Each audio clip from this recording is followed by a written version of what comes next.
Dieu désire que nous régnions. Dans le programme d'aujourd'hui, quand vous pensez à la dîme, arrêtez-vous un moment et ressentez l'amour de Dieu. Ce n'est qu'un dixième de tout ce qu'il vous donne. Il ne vous demande pas 90%, il ne vous demande qu'un dixième. Et ayant en main cette dîme, remercions le Seigneur parce qu'il prend soin de nous. Faisons-le par amour pour Dieu. Jésus a dit, ne négligeons pas de payer la dîme, mais n'oublions pas l'amour de Dieu. Amen. N'oublions pas la justice et l'amour de Dieu, qui doivent être vos motivations. Alors revenons à la dîme. La vérité dans l'acte de donner la dîme fera que les non-croyants deviendront des croyants. Cela amènera les non-croyants à voir la bonté dans notre vie. Maintenant, nous savons tous qu'il n'y a plus de sacrifice pour les péchés. Mais nous apportons toujours des offrandes. Dans Hébreux 13, il est dit, au verset 15, « Par Christ, offrons donc sans cesse à Dieu un sacrifice de louange. » Vous voyez maintenant le type d'offrande à apporter à Dieu. Êtes-vous à l'écoute, peuple de Dieu? Si les prémices sont saintes, l'auteur s'appuie sur ce principe. Si le premier dixième est saint, il n'est pas nécessaire que toute la dîme soit sainte. Mais si le premier dixième est saint, alors le reste est automatiquement saint. Si la racine est sainte, les branches le sont aussi. En d'autres termes, si la racine est propre, forte et saine, le reste de l'arbre est béni.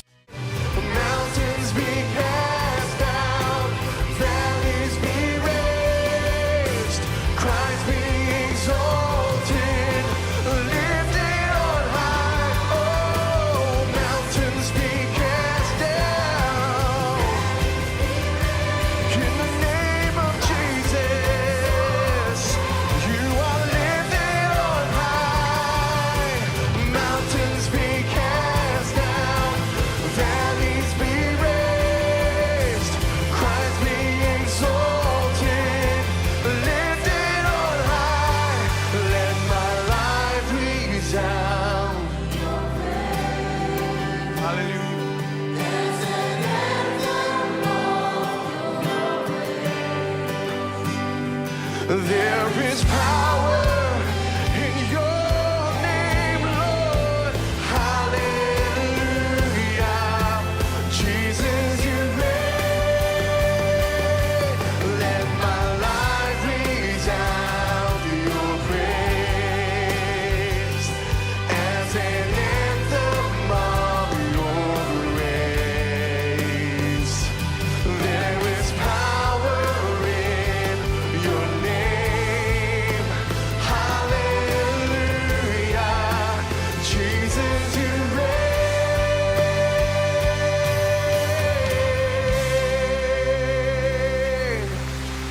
Oh, let the redeemed of the Lord declare that Jesus is King. Aujourd'hui, avec le pasteur Joseph Prince, je commence déjà à avoir du Seigneur un aperçu de cette année. Et c'est ce que fait généralement le Seigneur lorsque nous nous préparons pour l'année à venir. Je voudrais vous dire que cette année, nous allons faire face à ce que je vais appeler un séisme financier. Il y aura beaucoup de secousses. Dans le secteur bancaire et l'économie mondiale. Le Seigneur m'a demandé de préparer les personnes ainsi que les téléspectateurs, ceux en Amérique, dans notre Église et les croyants partout dans le monde. Il m'a demandé de les préparer à faire face à ce qui va se passer au courant de l'année. Maintenant, quelles que soient les prédictions des experts ou autres, ça va mal tourner. Je ne suis pas un prédicateur de malheur, mais je voudrais vous dire qu'à chaque fois que le monde connaît un déclin, une décadence, le peuple de Dieu connaît un renouveau. Alors continuons notre enseignement sur le grand prêtre, et cette fois je vous le montrerai sous un nouvel angle, ce qu'il fait pour vous aujourd'hui dans le ciel. Et commençons par Hébreux 5. Êtes-vous bénis, peuple de Dieu? L'apôtre Paul a donc écrit, en parlant du grand prêtre, thème que nous avons abordé la dernière fois. En effet, tout grand prêtre, pris parmi les hommes, est établi en faveur des hommes, dans le service de Dieu. Rappelez-vous que le grand prêtre représente votre intérêt. D'accord? Mais regardez la dernière partie, que nous abordons rarement, quand nous traitons la question des habits du grand prêtre. Il est dit, en parlant du grand prêtre, qu'il présentera des offrandes et des sacrifices pour les péchés. Donc la fonction du grand prêtre est de recevoir quelque chose de l'adorateur et de celui qui donne l'offrande et les présente ensuite à Dieu. Si l'adorateur n'apporte rien, il n'a rien à présenter. Maintenant, il y a les deux, et les offrandes et les sacrifices pour les péchés. Il présente deux choses, les offrandes et les sacrifices pour les péchés. Maintenant, nous savons tous qu'il n'y a plus de sacrifices pour les péchés. Mais nous apportons toujours des offrandes. Dans Hébreux 13, il est dit, au verset 15, « Par Christ, offrons donc sans cesse à Dieu un sacrifice de louange. » Vous voyez maintenant le type d'offrande à apporter à Dieu. Êtes-vous à l'écoute, peuple de Dieu? Donc la Bible dit qu'il est un grand prêtre à la manière de Melchisédek. Maintenant, le grand prêtre, jusqu'au temps de Jésus, avait été grand prêtre après l'ordre d'Aaron ou de Lévi. Quand les gens se demandent au sujet de Jésus, que lui, n'étant pas de la tribu de Lévi, mais de la tribu de Juda, comment peut-il donc être un grand prêtre? C'est très simple. Il y avait un grand prêtre bien avant qu'il y ait un grand prêtre en Israël. Il y avait un grand prêtre à Jérusalem, à Salem, le roi de Salem. Son nom était Melchisédek. Il y a quelque chose au sujet du sacerdoce de Melchisédek que beaucoup de gens ne comprennent pas. Je prononce le nom de Melchisédek et beaucoup de gens se disent « Mais de quoi il parle ?» Et je voudrais vous dire que le Saint-Esprit le savait. Et c'est pourquoi dans Hébreux 5, il est dit « Car Dieu l'a déclaré grand prêtre, c'est-à-dire Jésus, à la manière de Melchisédek. » Dans certaines versions, vous remarquerez des guillemets qui indiquent une citation tirée du psaume 110. « Peuple de Dieu, il n'y a que 3 occasions dans toute la Bible où le nom de Melchisédek est mentionné. Dans 3 livres, devrais-je dire, dans seulement 3 livres de la Bible. Donc Genèse, Psaume, Hébreux. Et pourtant, le ministère du Seigneur Jésus, qui dure depuis 2000 ans, beaucoup plus que son ministère terrestre, qui a duré 3 ans et demi, a été à la manière de Melchisédek. Pourtant, ce personnage, qu'il soit une théophanie ou réel, n'est mentionné que 3 fois dans toute la Bible, plus précisément dans 3 des livres. D'accord? Si vous regardez attentivement les 3 livres, le plus grand de la Torah, les 5 livres de Moïse, c'est la Genèse. Le livre de la Genèse, c'est le siège de la Bible. Et c'est là que Melchisédek apparaît, lorsqu'Abraham revient du massacre des rois. D'accord, Melchisédek apporta du pain et du vin. Abraham apporta la dîme. Êtes-vous à l'écoute? Très bien. Donc il y a eu cette première apparition de Melchisédek. Et les premières paroles qui sortent de la bouche de Melchisédek, le prêtre, sont « qu'Abraham soit béni ». Donc, le sacerdoce de Melchisédek est un sacerdoce de bénédiction. Non pas les bénédictions et les malédictions du sacerdoce des Lévites, comme sous la loi. Mais le sacerdoce de Melchisédek n'est que bénédiction pour Abraham. Béni soit le Dieu très haut et bénissant Dieu lui-même. En réponse, Abraham lui donna la dîme. Vous êtes-vous déjà demandé pourquoi Abraham fit cela? Pourquoi ne pas donner un 6e? Ou pourquoi pas 20%? Pourquoi pas tant? Mais un 10e. Nous savons ce qu'est la dîme aujourd'hui, mais pourquoi un 10e? Pourquoi? Quelle révélation a-t-il reçue pour donner à cet homme un 10e? Melchisédek, c'est quelque chose qui va changer votre vie. Cela a changé ma vie. Et ne pas prêcher sur ce sujet ou ne pas partager cela avec vous, c'est comme vous dérober ou vous priver de la protection pour cette année. Je vous le dis maintenant, cela a à voir avec la compréhension de Melchisédek, car ici il est écrit « ce Melchisédek ». Nous avons beaucoup à dire à ce sujet, au sujet de Melchisédek. Oh, comme j'aurais aimé que l'apôtre Paul parle davantage de Melchisédek. Il dit, nous avons beaucoup à dire à ce sujet. Pas rien qu'un peu, mais beaucoup à dire à ce sujet. Et des choses difficiles à expliquer. Parce que vous êtes devenus lents à comprendre. Les mots lents à comprendre ne signifient pas qu'ils s'ennuient. Non, non, non. Les mots lents à comprendre, léthargiques, de façon rebelle, d'accord? Ils ne sont pas ouverts pour entendre des vérités plus profondes. Ils ne sont pas ouverts pour aller plus loin. Êtes-vous à l'écoute, peuple de Dieu? Bien. Certaines personnes pensent que Jésus n'a jamais enseigné sur la dîme. Je veux éclaircir cela tout de suite, avant de continuer à enseigner sur Melchisédek. Luc 11. Luc 11 dit « Malheur à vous, pharisiens ». Jésus est en train de reprendre les pharisiens, d'accord? Parce qu'ils se conformaient à la loi et ils étaient confiants en leur propre justice. Ils étaient prétentieux et adoptaient une attitude de supériorité envers le peuple. Jésus dit « Malheur à vous, pharisiens, parce que vous payez la dîme de la menthe. Ce sont des herbes, de petites herbes, d'accord? De la menthe, de la rue et de chaque plante, et que vous négligez la justice et l'amour de Dieu. » Certaines personnes disent, des personnes sous la grâce disent que ce qui est important, c'est l'amour de Dieu. Ce n'est pas une question de dîme, d'accord? Est-ce bien ce que veut dire Jésus ici? Voilà ce qu'il fallait pratiquer. C'est quoi? La justice et l'amour de Dieu, sans négliger le reste. La Bible d'Arby dit « Il fallait faire ces choses-ci », c'est-à-dire pratiquer le jugement et l'amour de Dieu, et ne pas laisser celle-là, c'est-à-dire la dîme. Donc Jésus ne dit pas de ne pas donner la dîme, mais il dit que l'amour de Dieu vous motive. Soyez justes envers les pauvres, les sans-abri. Jésus dit de nous concentrer sur l'amour de Dieu, mais sans négliger la dîme. Il n'a jamais dit qu'en étant désormais sous la grâce, nous sommes dispensés de payer la dîme. Certaines personnes de grâce disent que nous ne sommes plus sous la loi, mais sous la grâce. Mais Melchisédek et Abraham n'ont jamais été sous la loi. Pourquoi Abraham a-t-il donné un dixième? Pourquoi un dixième? Qu'est-ce que le dixième a de si profond? Nous allons y répondre tout de suite. D'accord, êtes-vous prêts? Louons Dieu. Voyons Hébreux 7. Ce Melchisédek était roi de Salem et prêtre du Dieu très haut. Il est allé à la rencontre d'Abraham, alors que celui-ci revenait de la défaite infligée au roi. Il l'a béni et Abraham lui a donné la dîme de tout. De tout. Nous n'avons même pas encore abordé cette partie, mais concentrons-nous sur la dîme pour l'instant. D'après la signification de son nom, Melchisédek est d'abord roi de justice. Melech, Zédek. D'accord? Les deux mots réunis signifient roi de justice. Il est le roi de Salem, Salem signifiant shalom, donc roi de paix. Verset suivant. On ne lui connaît ni père, ni mère, ni généalogie, ni commencement de jour, ni fin de vie, mais rendu semblable au Fils de Dieu, il reste prêtre pour toujours. Maintenant, remarquez quelle est la grandeur de ce personnage. Ce Melchisédek, remarquez quelle est la grandeur de ce personnage, puisque le patriarche Abraham lui a donné même le dixième de son butin. Ma question est, quel rapport le dixième a-t-il avec la proclamation de la grandeur d'un homme? Quelle révélation Abraham a-t-il reçue pour se dire « Si je donne un dixième à quelqu'un, je proclame la grandeur de cette personne ».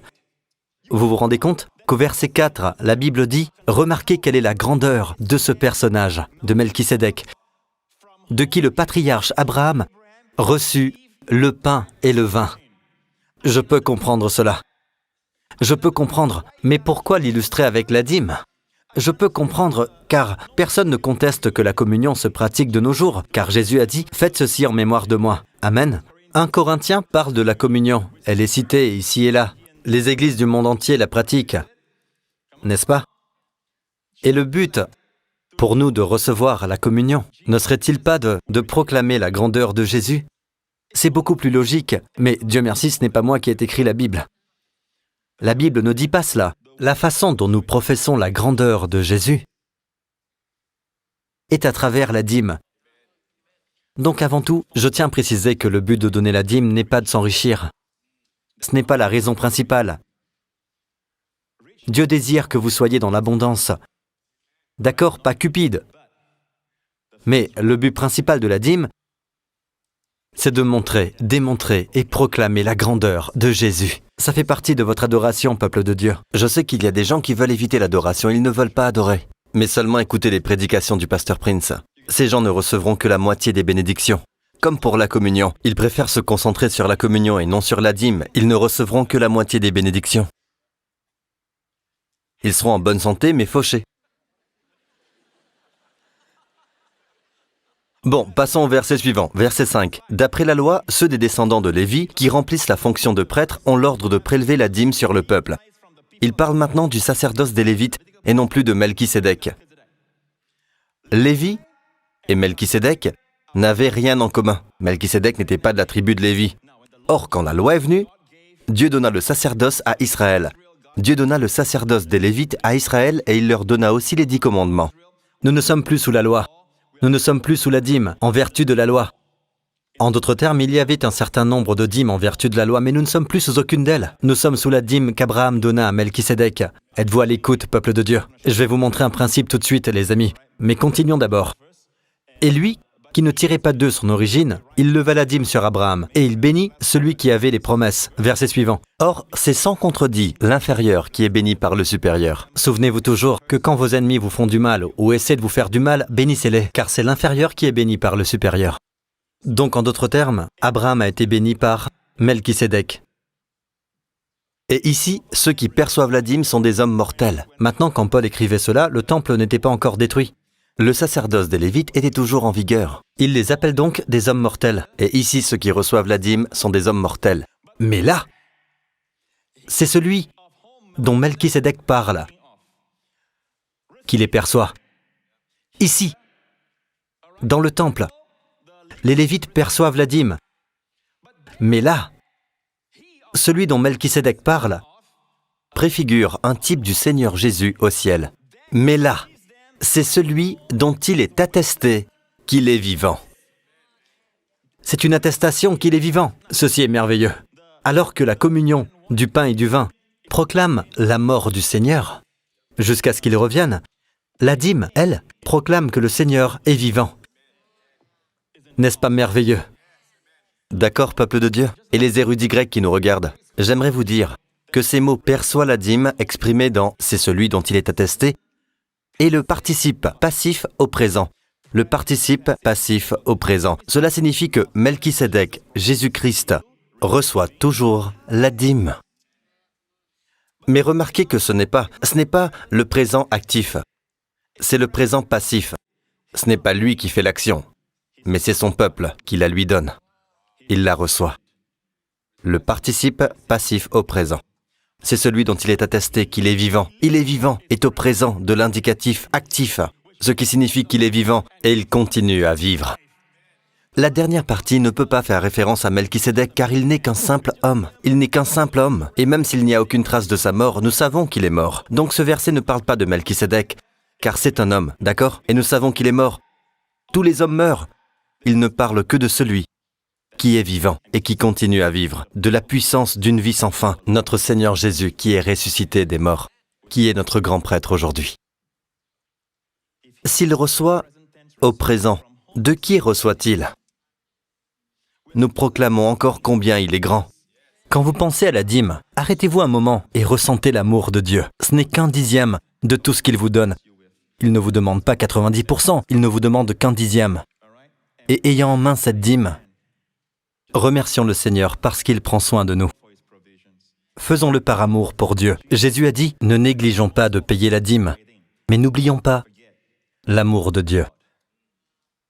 Amen. N'oublions pas la justice et l'amour de Dieu, qui doivent être vos motivations. Êtes-vous avec moi? Et ici, ceux qui perçoivent la dîme sont des hommes mortels, mais là, c'est celui dont il est attesté qu'il est vivant. Donc la communion atteste qu'il est mort, mais la dîme atteste qu'il est vivant. Mais comment peut-on payer la dîme et ensuite qu'elle atteste qu'il est vivant? Comment est-ce qu'elle, maturion en grec, comment est-ce qu'elle atteste qu'il est vivant? Vous vous souvenez de l'histoire de Joseph? Son père a pendant de nombreuses années pensé que son fils préféré, le fils qu'il aimait, le fils de sa vieillesse, Joseph, était mort. Bien sûr, les frères l'ont vendu, mais ensuite ils ont pris son habit de plusieurs couleurs, d'accord, et l'ont plongé dans du sang. Et dire, nous pensons qu'un animal sauvage a dévoré ton fils Joseph. Ainsi, pendant de nombreuses années, ce vieil homme a versé beaucoup de larmes pour son fils. Son fils qui était mort lui manquait beaucoup. Puis finalement, ses fils revinrent. Après plusieurs voyages en Égypte pour chercher de la nourriture et du pain, ils revinrent un jour et dirent « Joseph est vivant !» Et le vieil homme ne les crut pas.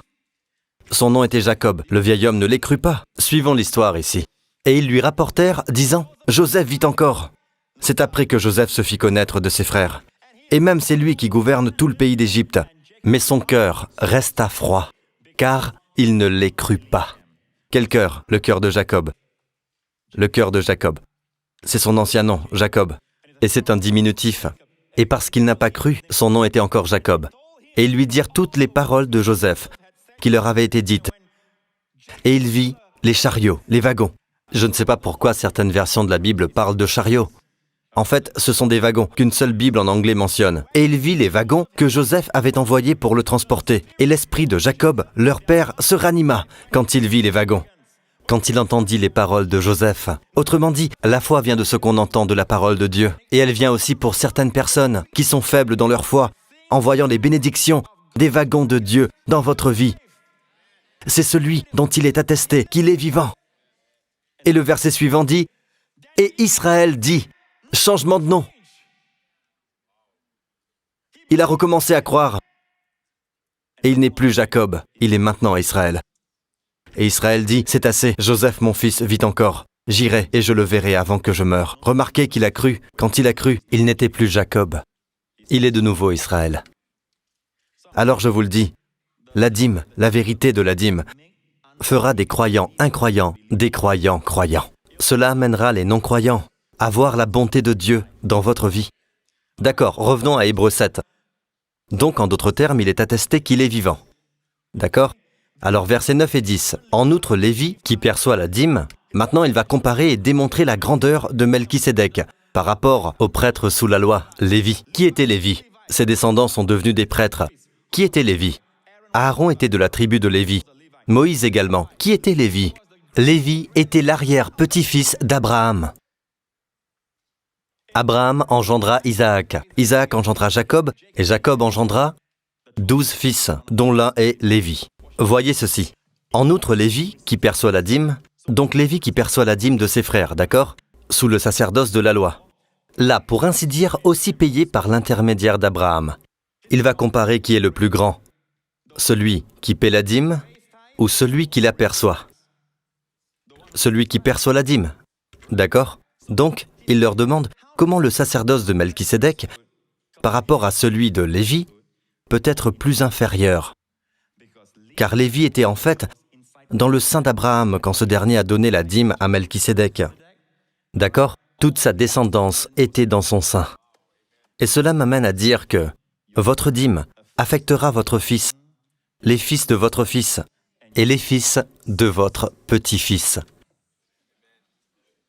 C'est ce que Lévi était, l'arrière-petit-fils. Amen. Maintenant, peuple de Dieu, rappelez-vous de ce principe, Romains 11. Romains 11, s'il vous plaît. Or, si la première part de pain est sainte, tout le pain l'est aussi. Et si la racine est sainte, les branches le sont aussi. Or, il parle d'Israël. Et ensuite, il en vient à ce principe. Ce principe est très clair. C'est un principe en lui-même. Si les prémices sont saintes, Paul s'appuie sur ce principe. Si le premier dixième est saint, il n'est pas nécessaire que toute la dîme soit sainte. Si le premier dixième est saint, alors le reste est automatiquement saint. Si la racine est sainte, les branches le sont aussi. En d'autres termes, si la racine est propre, forte et saine, le reste de l'arbre est béni. Si le premier dixième est saint, c'est quoi être saint? C'est être mis à part pour Dieu. Saint signifie être séparé pour Dieu. Si le premier dixième est mis à part pour Dieu, le reste est saint. Et ce qui est saint, le diable ne peut pas y toucher, peuple de Dieu. Il est impur et ne peut pas y toucher. La Bible dit dans 1 Corinthiens 15, au verset 23, « Christ en premier ». Christ en premier. Quand vous apportez votre dîme, c'est une image du Christ. Quand vous prenez la communion, vous proclamez à Dieu la mort de son Fils. Dieu aime qu'on se rappelle de son Fils. Vous savez, dans l'Ancien Testament, pendant qu'ils offraient l'Holocauste, les Philistins s'approchèrent, et Samuel vint. Et la Bible dit que Samuel prit un tout jeune agneau et l'offrit tout entier en holocauste. Cela rappelait à Dieu son Fils bien-aimé. Amen, sa mort sacrificielle. Et la Bible dit que l'Éternel fit gronder son tonnerre et mit les Philistins en déroute. Maintenant, voyez ceci. Je vais vous donner une autre révélation que je n'ai jamais partagée auparavant. Dieu me parla de cette révélation et m'a dit, tu sais, quand Joseph envoya des wagons à son père, nous venons de voir cela plus tôt, d'accord? L'ordre vint de Pharaon. Et c'est une chose que je n'ai jamais réalisée avant. Et Dieu me l'a montré. Avant tout, il m'a parlé. Il m'a dit que tu y trouveras le chiffre 10. J'ai dit, non Seigneur, il y a des wagons. Il n'y a pas de 10 là. Dieu me dit, tu les y trouveras. J'ai entendu Dieu en premier. Et quand j'ai regardé, waouh. Je vais vous le montrer tout de suite, d'accord? Genèse 45. Pharaon parla à Joseph. Maintenant, tu as l'ordre de leur dire, faites ceci. Prenez en Égypte des chariots pour vos enfants et vos femmes. Amenez votre père et venez. Ne regrettez pas ce que vous laisserez, car ce qu'il y a de meilleur dans toute l'Égypte sera à vous. Donc nous avons le meilleur dans toute l'Égypte. D'accord, offert à Joseph et à sa famille. Donc Joseph envoya des chariots pour aller chercher son père. D'abord, regardez ceci. Descendez plus bas, au verset 23. Il envoya à son père ces choses-là. Maintenant, le verset précédent dit, il donna à Benjamin 5 vêtements de rechange. Puis il envoya à son père 10 ânes. Et si 10 ânes n'étaient pas suffisants, il y avait aussi 10 ânesses. 10 ânes chargés de ce qu'il y avait de meilleur en Égypte. Ce qu'il dit ici, c'est que tout le pays d'Égypte, le meilleur dans tout le pays d'Égypte, est à vous. Mais est-il possible de faire venir tout le pays d'Égypte avec toutes ces grandes momies et les statues et les pyramides sur leur dos, sur les wagons? Je ne pense pas. Donc ce qu'il apporte n'est qu'une représentation.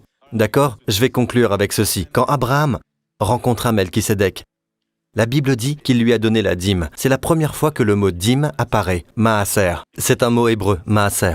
Dans le même chapitre, après qu'il ait versé la dîme au roi de Sodome, le diable, et le roi de Sodome dit alors à Abraham, « Garde-les bien pour toi ».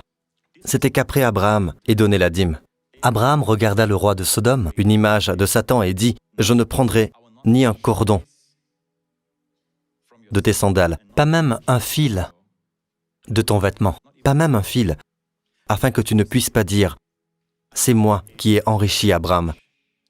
Regardez le mot riche, c'est la première fois que le mot riche apparaît dans la Bible. Dans le même chapitre, c'est la première fois que le mot maaser apparaît. C'est le mot asher. En haut, c'est maaser, et voyez au bas, afin que tu ne puisses pas dire, c'est moi qui ai rendu Abraham aser. Voyez-vous cela? Le mot riche est dans la dîme. J'ai dit que le mot riche est dans la dîme. Ce serait négligent de ma part de vous dire que vous ne serez pas riche. Je mentirais. Il vous aime. Et quand vous construirez votre vie sur ce fondement, et quoi qu'il arrive au monde, au système bancaire et à l'économie mondiale, je vous le dis, vous ne serez pas ébranlés. Mais souvenez-vous de ceci, n'ayez pas une attitude du genre « Oui, je donne la dîme » et vous en tirez une fierté, un orgueil. Non, ressentez l'amour de Dieu pour vous. Il vous a tant béni. Et en ressentant l'amour de Dieu pour vous, donnez-lui la dîme. Prenez un temps pour donner la dîme, qui représente un culte d'adoration à Dieu. Dites, Seigneur, je te remercie. Ce que je te donne, Seigneur, est une représentation de toutes les bénédictions dans ma vie, symbolisant l'image du Christ. Et je t'apporte une offrande qui te plaît, Seigneur. Amen. Et je te remercie de tes bénédictions et de chasser le dévoreur dans ma vie. Amen. Sous la nouvelle alliance, vous n'avez pas à payer la dîme, mais vous donnez la dîme, car vous avez reçu la révélation. C'est une proclamation. Donnez-lui la gloire, peuple de Dieu. Amen.